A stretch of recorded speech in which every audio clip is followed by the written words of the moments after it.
شهر رمضان الذي أنزل فيه القرآن هدى للناس وبينات من الهدى والفرقان. بسم الله الرحمن الرحيم.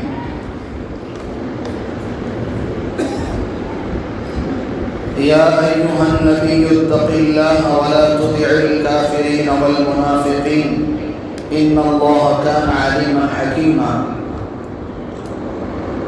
صدق الله العظيم. بات چل رہی ہے غزوہ احزاب، غزوہ خندق کے سلسلے میں.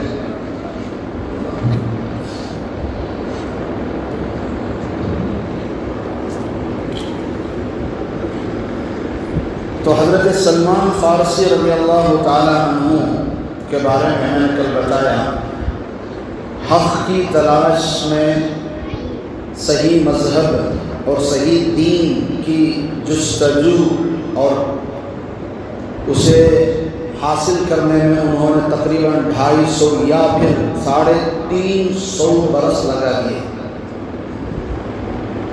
تب جا کر انہیں ایک سچا مذہب، حق والا دین نصیب ہو. اللہ کا کروڑوں شکر ادا کریں ہم روزانہ دن میں کم از کم ایک دفعہ اس بات کا اللہ سے شکر ادا کریں کہ یا اللہ تو نے بغیر مانگے ہمیں ماں پیٹ مسلمان بنایا ہے، بغیر کسی آزمائش امتحان. ورنہ حق کو تلاش کرنا دنیا میں کیا آج اتنا آسان ہے؟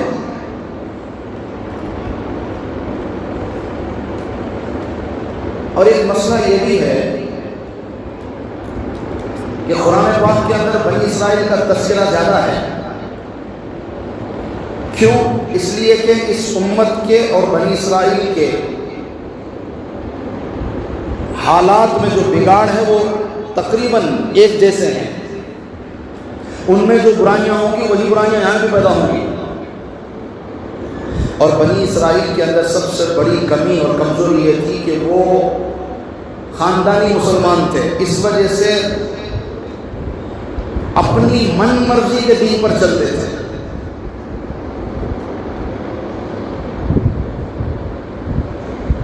اسی طرح ہم بھی چونکہ ماں پیٹ مسلمان ہیں، خاندانی مسلمان ہیں، تو پھر ہم بھی اپنی من مرضی کے دین پر چلتے ہیں. اللہ معاف فرمائے.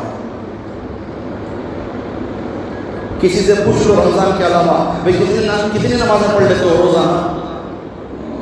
2-3 پڑھ لیتے ہو، کبھی کبھی وہ بھی چھوٹ جاتی. کتنی فرض ہے؟ 5. اور پڑھتے کتنے ہو؟ 2-3. یہی تو ہے خاندانی مسلمان، جسے دین کے لیے محنت نہ کرنی پڑی، جسے اسلام کے لیے کوئی مجاہدہ اور قربانی دینا نہ پڑی، پھر تو وہ اس کا قدر کیسے کرے گا؟ بنی اسرائیل خاندانی مسلمان تھے، مگر حضرات صحابہ سوچ کر سمجھ کر پھر انہوں نے اسلام کو قبول کیا. صحابہ ماں پیٹ مسلمان نہیں ہیں، صحابہ ماں کے پیٹ سے مسلمان نہیں ہیں، وہ بعد میں مسلمان ہوئے ہیں، اور جو مسلمان ہوئے ہیں وہ دیکھ کر سوچ کر سمجھ کر صحیح راستے کا انتخاب کیا ہے. اور بنی اسرائیل کون ہے؟ ماں پیٹ مسلمان، خاندانی مسلمان بہت نہیں سے. خاندانی پیسے والا بڑا مستی خور ہوتا ہے، کیونکہ تو اسے پیسے کمانے میں کوئی محنت کو نہیں رہتی. خاندانی جو پیسے والا ہوتا ہے اس کی مستی کبھی بھی کم نہیں ہوتی، یاد رکھیے.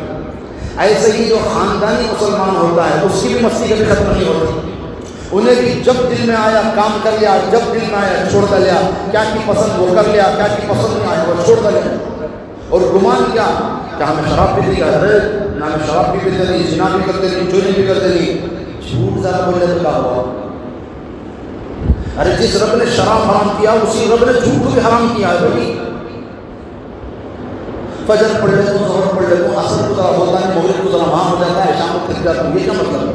جس رب نے جب فجر اور ظہر فرض کیا، اسی رب نے عصر مغرب شام بھی فرض فرمائی. تو بنی اسرائیل چونکہ خاندانی مسلمان تھے، اس لیے سب کے سب نیک بھی نہیں تھے اور سب کے سب برے بھی نہیں تھے، مگر صحابہ سمجھ کر مسلمان ہوئے تھے. اس لیے خود نبی نے فرمایا الصحابۃ کلھم عدول، پورے کے پورے صحابہ اب انصاف کرنے والے ہیں، ایک میں بھی کمی نہیں ہے، ایک میں بھی. قرآن میں اللہ نے کیا فرمایا؟ اولئک الذین امتحن اللہ قلوبہم للتقوی، اللہ نے صحابہ کے تقوی کا امتحان لیا، سب کے سب صحابہ تقوی میں پاس ہو گئے.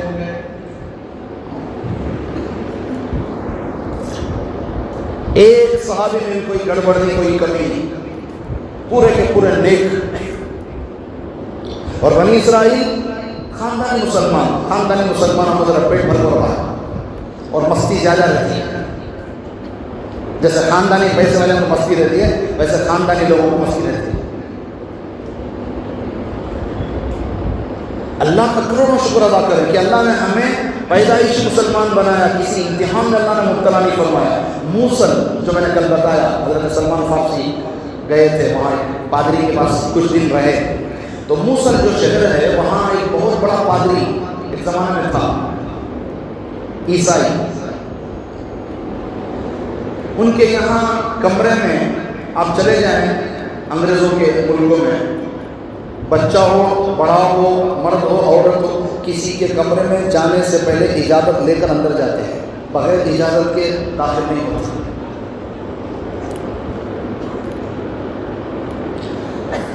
تو ایک بڑا پادری تھا اور اس کی خدمت کے لیے چھوٹے پادری وغیرہ ہوتے ہیں ان کے. ایک دفعہ کوئی نیا خادم آیا تھا تو وہ اچانک بغیر اجازت کے کمرے کے اندر شام کے وقت میں داخل ہو گیا. اچانک اس نے جو دیکھا وہ حیران ہو گیا. اس نے کیا دیکھا کہ جو بڑے پادری صاحب ہیں، جن کے ماتحت سب چلتے ہیں، وہ پادری صاحب نماز پڑھ رہے ہیں. کیا پڑھ رہے ہیں؟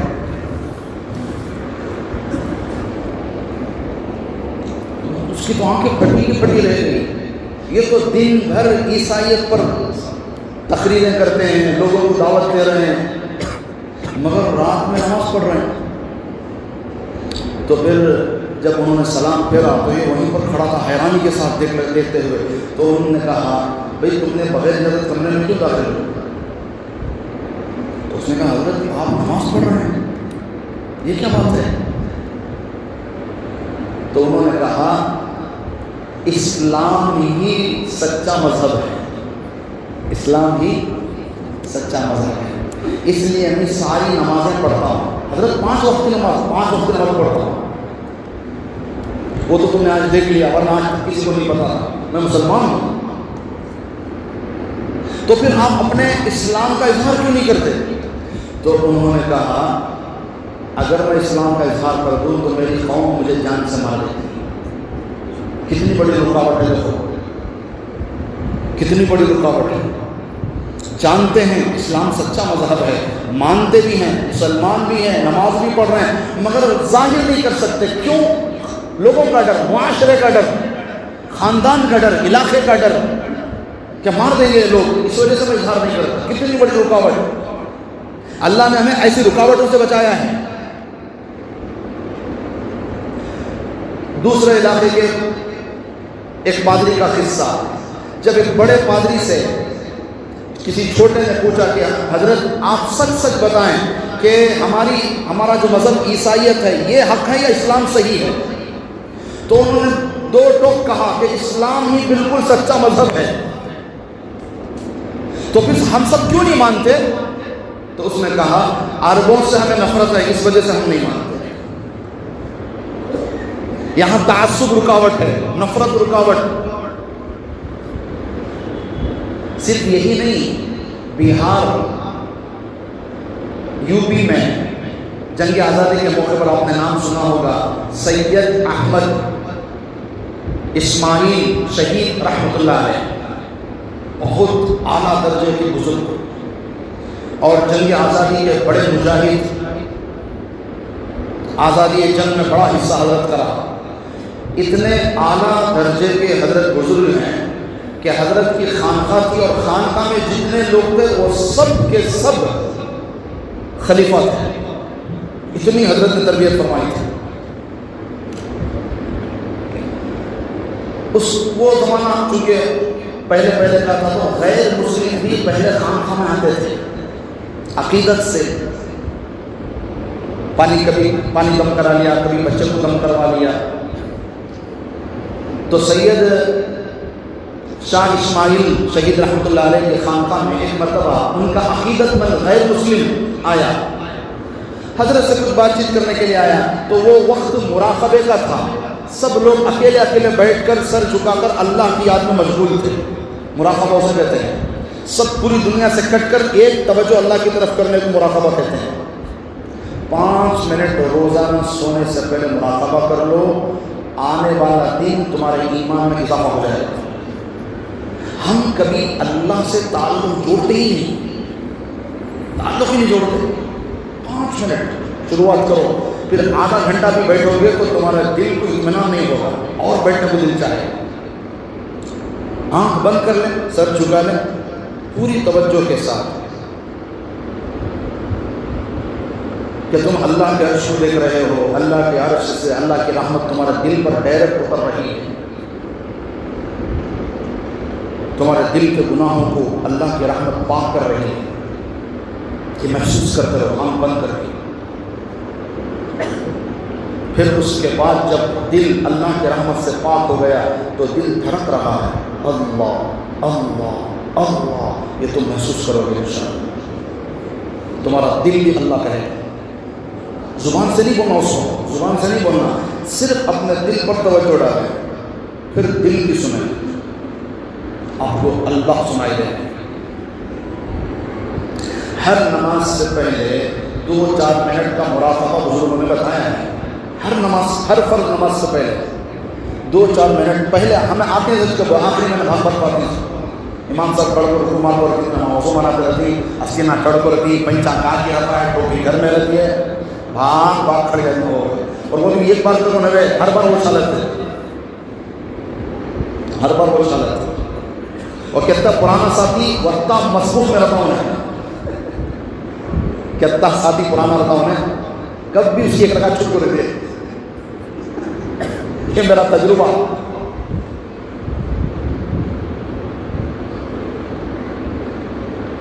جماعت سے پہلے آنے کا رواج ہی نہیں ہمارے پاس. 10-15 منٹ پہلے مسجد میں آنے کا رواج ہی ختم ہو گیا. ہم بالکل 5:15 عصر کی نماز کرتے ہو، بالکل 5:15 تو گھر سے نکلتی. کیسا آ جاتے ہیں مجھے بولو، تم نہ تکبیر اولیٰ کیسے مل جاتی ہے. تو میرے عزیز ہوں، ہر نماز سے 2-4 منٹ پہلے بیٹھ کر یہ تصور کریں کہ یا اللہ آج تک میرے 10-20-30-40 سال گزر گئے، میں نے صرف صورت والی ظاہری نماز پڑھی ہے. یا اللہ مجھے نماز کی حقیقت بھی عطا فرما. صرف ہم نے سجدے کیے ہیں، صرف حاضری لگائی ہے. اللہ سے مانگنے سے چیز ملتی ہے. یا اللہ آج تک ہم نے نماز کی شکل بنائی ہے، بس نماز کے اندر جان بھی ڈال دیں. ایسی نماز دے یا اللہ کہ میں میرے نماز میں تجھے دیکھنے والا بن جاؤں. یا کم از کم ہے میرے خالق اتنا تو کر سکتا ہے کہ میرے اندر اتنا احساس پیدا کر دے کہ تو مجھے دیکھ رہا ہے. 2 منٹ ہر نماز سے پہلے، کوئی بڑا ٹائم آپ سے نہیں لیا جا رہا، 2-3 منٹ کا مراقبہ کر لیں. پھر آپ کی نماز کی توجہ مجھے آپ پتہ ہے. اللہ سے مانگ کے پھر فرض عبادت کوئی معمولی عبادت ہے کیا سمجھیں آپ نے. بھاگتے بھاگتے دوڑتے آتے کونے اسکینہ میں وضو کا پانی ٹپک رہا ہے، ٹوپی نہیں سو کئی سا میں نے کھڑوا ادا کرواتی، حاضری لگا سکتی. نماز اندر نہیں اترتی، نماز اندر نہیں اترتی.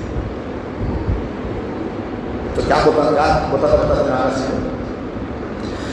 مولانا شاہ اسماعیل سید رحمۃ اللہ علیہ کے خاندان میں غیر مسلم آیا تو سارے لوگ مراقبے میں بیٹھے تھے. تو اس غیر مسلم بھائی نے حضرت سے کہا کہ حضرت یہ لوگ اکیلے اکیلے بیٹھ کے کیا کر رہے ہیں؟ تو شاہ اسماعیل صاحب نے کہا یہ اللہ کو یاد کر رہے ہیں۔ تو اس غیر مسلم نے کہا تم تو نماز پڑھتے ہوئے اللہ کو یاد کرتے ہو، کیا یوں بھی اللہ کو یاد کیا جاتا ہے؟ ہاں، نماز تو ضروری ہے، فرض ہے، اس کے علاوہ یوں بھی بیٹھ کر محنت کرتے ہیں، اللہ کو یاد کرتے ہیں۔ تو اس غیر مسلم نے کہا کیا میں بھی کوشش کر سکتا ہوں؟ حضرت نے کہا کیوں نہیں؟ تو کہا پھر مجھے بھی تھوڑا دیر بٹھا دیں آپ۔ تو حضرت نے اپنے خادم کو بلا کر کہا کہ بھائی اسے کونے میں لے جاؤ، وضو کرواؤ، مراقبہ میں بٹھاؤ، تم اس کے دل پر توجہ ڈالو۔ تو پھر وہ خادم گئے، وضو بنایا، ان کو وضو کروایا، پھر ایک جگہ ایک طرف بٹھایا اور پھر اسے آنکھ بند کر کے بٹھا دیا۔ پھر سامنے بیٹھ کر خادم نے لا الہ الا اللہ سے اس کے دل پر توجہ ڈالی، اور حضرت نے کہا تھا اسے مراقبے میں کیا کیا نظر آتا ہے، بس خالی کارگزاری سننا ہے بس۔ تو ایک آدھا گھنٹہ وہ بیٹھا رہا، پھر اس کے بعد ہنستے ہنستے آنکھیں کھولے آدھے گھنٹے میں۔ تو میں آدھے گھنٹے میں کیا دیکھا پوچھے تھے حضرت، کچھ پر وہ بولے تھے۔ تو خادم پوچھے کیا نظر آیا مراقبے میں؟ بولے مجھے سارے بھگوان دکھے میرے سارے، میں کسے کسے مانتا ہوں، کسے کسے دیکھتا ہوں، کس کے بارے میں جانتا ہوں، پورے بھگوان دکھے مجھے۔ کتنا اچھا ہے نا یہ کام کیا ہوں۔ ٹھیک ہے، حضرت کو سنا دے، حضرت ایسا رہا ہوں۔ دوسرے دن انہیں مہینے میں 2 مہینے میں ایک بار آتا تھا، تو دوسرے دن پھر بھاگتا تھا، کیا کہتا حضرت مجھے بڑے پر حاضر بٹھاؤ۔ اللہ کی یاد میں جو سکون ہے وہ غیر مسلموں کو نہیں معلوم۔ تمہیں جو گھنٹہ سوا گھنٹہ نماز پڑھے اور تم نہ جو سکون سے تمہیں بیٹھی، یہ سکون بڑے سے بڑے غیر مسلم کو بھی نہیں ہے۔ غیر مسلموں کی زندگی کتنی اندھیرے میں ہے آپ کو اندازہ بھی نہیں ہے۔ اللہ کا شکر ہے کہ اللہ نے ہمیں اسلام سے نوازا، ورنہ ہم بھی کہیں اندھیروں میں کھو جائیں۔ تو دوسرے دن بھاگ کو آگا، حضرت میں آج بھی بیٹھنا چاہتا ہوں۔ ہاں ٹھیک ہے، اچھا حضرت بولے کل جو دیکھا نا تیرے سارے بھگوانوں کو، آج اگر انہیں واپس دیے دکھے تو ایک سوال ان سے کرنا ہوتا، کیا حضرت؟ اسے سوال کیا کر سب سے دنیا میں سچا مذہب کون سا ہے؟ کیا سوال کر ان سے؟ سچا مذہب کون سا ہے؟ ایسا سوال کر رہے ہیں۔ پھر جا کے وضو کرنے میں بیٹھا، پھر انہوں نے توجہ ڈالے، پھر ایک آدھا گھنٹے کے بعد ذرا منہ کھلا قصہ یہ۔ تو پھر حضرت بلا کو مجھے کیا ہوا؟ پورے تھے، پورے تھے، پورے بھگوان کتنے کو مانتا ہوں سب آئے تھے۔ میں بولا تھا سوال کرے، وہ سوال کرے کیا جواب ملا؟ بولو تو بھائی کیا سوال کا جواب کیا ملا؟ تو اس غیر مسلم نے کہا میں نے اپنے سارے بھگوانوں سے پوچھا کہ سب سے سچا مذہب دنیا میں کون سا ہے؟ تو سارے بھگوانوں نے کہا کہ اسلام سب سے سچا مذہب ہے۔ اور ان سارے بھگوان مطلب کوئی نیک نیک انسان دنیا میں گزرے ہیں، انہوں نے کہا ہم سب بھی مسلمان ہیں، مگر ہمارے بعد لوگوں نے ہمیں بت بنا کر پوجا شروع کر دی، لہذا تو جس خانقاہ میں آیا ہے شاہ اسماعیل کے، ان کا مذہب ہی سچا ہے، لہذا ان کے ہاتھ پر کلمہ پڑھو۔ تو حضرت پوچھے کیا خیال ہے کرا؟ نہیں حضرت خاندان میں منہ دکھانے کا لایا ہے، آنکھوں کھلی آنکھوں سے اپنے سارے چیزوں کو دیکھنے کے باوجود بھی اسلام نصیب نہیں ہے۔ کیا بولے انہیں؟ میں مان لیتا ہوں میرے گھر میں مجھے رکھتے نہیں، میرے خاندان میں مجھے جگہ نہیں ملتی، میں نے ماں کو بھگا ڈال دی، علاقے کی رکاوٹ، خاندان کی رکاوٹ، گھر کی رکاوٹ، اسلام کے اندر لوگ نہیں آ سکتے کیونکہ اتنی پریشانیاں ہیں ان کی زندگی میں کہ وہ اسلام قبول نہیں کر سکتے۔ اور اللہ کا کتنا بڑا احسان کہ اللہ نے ہمیں بن مانگے اسلام سے نواز دیا۔ ایک بھی اگر آزمائش میں ہمیں پھنس جاتا تو پھر ہمارا کیا بنتا؟ ایک بھی۔ بہار میں ایک نوجوان یہودی تھا، عیسائی تھا، کرسچن، نوجوان تھا, اتنی تربیت ہوئی تھی, انہیں دائی بن کو تھا, عیسائیت کا دائی, لوگوں کو عیسائیت کی دعوت دیتا تھا. تو دعوت دیتے دیتے ایک مرتبہ ڈاکٹر, مسلمان ڈاکٹر کے پاس پہنچ گیا, ان کو بھی دعوت دینا شروع کر دیا. ڈاکٹر صاحب عمر والے تھے, بڑے حکیم بھی تھے, بڑے عقل مند تھے. ڈاکٹر صاحب نے کہا آپ مجھے عیسائیت کی دعوت دے رہے ہیں, مقصد کیا؟ اللہ تمہیں جنت دے دے کر تو کہہ رہا ہوں, اللہ تمہیں, ماشاء اللہ بڑی اچھی نیت ہے ماشاء اللہ تمہاری. دیکھو ہم مسلمان بھی دوسروں کو دعوت دیتے ہیں, مقصد ہمارا بھی کیا ہے کہ تمہیں کیا مل جائے؟ جنت. تمہارا بھی مقصد ہو, میرا بھی مقصد ہو, ٹھیک ہے. آج رات کو دونوں کی تہجد کو اللہ سے مانگیں گے, صبح تمہیں دعوت دینے کے واسطے ہو, میں تمہاری پوری بات بیٹھ کو سن دوں, پھر میں ہی دعوت دیتا ہوں, تمہیں سننا ہوں دے, ٹھیک ہے چلے.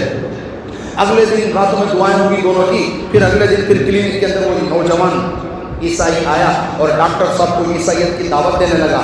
بیچ بیچ میں کہاں کی کھڑا کو ڈاکٹر صاحب پوچھے اس کا کیا مطلب کر دو. انہیں ذرا سوچ کو, یہ تو منزل معلوم نہیں. خالی میں کھڑا کو بیچ میں ایک آج پوچھتے تھے, روز 3 دن 4 دن ہی چنے روز ڈیلی آپ کو ڈاکٹر صاحب کو عیسائیت سمجھانے کی کوشش کرتا تھا. اور ڈاکٹر صاحب بیچ میں ایک آدھ جگہ کھڑا کو اسے اس کا کیا مطلب کر دو, سمجھ میں نہیں آیا. حضرت یہ تو منزل معلوم نہیں ہے. تو خالی بیچ بیچ میں کھڑا کو ڈاکٹر صاحب پوچھے سو. آخری دن انہوں نے آپ کو بولا حضرت کیا کریں گے, کیا اب میں اسلام کے بارے میں بولتا ہوں, تو عیسائیت کے بارے میں بولا, میں اسلام کے بارے میں بولتا ہوں. تو وہ نوجوان بولا بولنے کی کیا بھی ضرورت نہیں, میں آ گیا ہوں, مجھے کلمہ پڑھو, میں مسلمان ہوں. تو مسلمان ہوگا. اب گھر میں امی مسلمان عیسائی, باپ فوت ہو گئے, خاندان پورا عیسائی, میں کیا کرنا ہوگا, کیا بھی کرنا ہوگا, پہلے 40 دن جماعت کو چلے جائے, دین سیکھ لے, پھر دیکھیں گے کیا ہوتا. تو پھر وہ 40 دن بچہ جماعت کو چلے گا, نوجوان بچہ. وہاں جا کر دعا کر اپنی امی کے واسطے بھی, کیونکہ حضرت بولے تھے ڈاکٹر صاحب. تو خوب جا کر انہوں نے کیا کرا, بس نوجوان بچہ اپنی امی اکیلی تھی تو اس کے واسطے بھی دعا کرے, یا اللہ جب تو مجھے اسلام دیا ہے تو میری والدہ پوری اسلام عطا فرما. 40 دن کے بعد آیا تو معلوم ہوا کہ والدہ کا انتقال ہو چکا. وہ زمانہ واٹس ایپ کا بھی فون آنا نہیں تھا. اتنا دکھ ہوا, اللہ سے بیٹھ کر رویا, یا اللہ 40 دن میں تجھ سے مانگتا رہا, میری امی کو اسلام دے کر دو, میرے آنے سے پہلے میری وہاں کو اٹھا لینا تھا. بڑا دکھ, رویا رویا بچہ. پھر اچانک اس میں عیسائیوں کی خبر دفنایا گیا تھا. تو اپنی ماں کی خبر کے پاس جا کر گھنٹوں رونے کو بیٹھا رہتا تھا. ایک دن بیٹھے بیٹھے رویا تو آنکھ لگی, خواب میں دیکھا ماں جنت میں ہے. ماں کہاں ہے؟ جنت میں ہے. حیران پوچھا امی تمہیں عیسائیت کو کیسو, تو جنت میں کیسے؟ تو انہوں نے بولے بیٹا موت سے پہلے اللہ مجھے کلمہ پڑھنے کی توفیق دیا ہے. کس کی دعا سے؟ کس کی دعا سے؟ جماعت میں جا کر جو 40 دن دعا کرا بچہ, نوجوان بچہ ہو, اس کی دعا سے کیا ہوگا, ماں کو کلمہ نصیب ہے.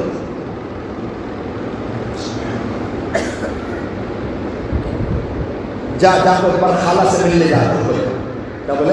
خالہ سے ملنے جا رہا. تو اگلے دن فوراً خالہ دور تھے اس کے اسپاٹ سے, تو فوراً وہاں سفر کرنے میں اپنے خالہ تک گیا. خالہ کے پاس جاتے ہی خالہ خوش ہو گئے, بیٹے کہاں ہے تو, ہمیں تجھے جبری سو. انہوں بولے, بچہ پوچھا خالہ جان مجھے یہ بتاؤ میرے امی جنت میں کیسے؟ خالہ بولے بات میں پہلے ہم نے کلمہ پڑھا ہے.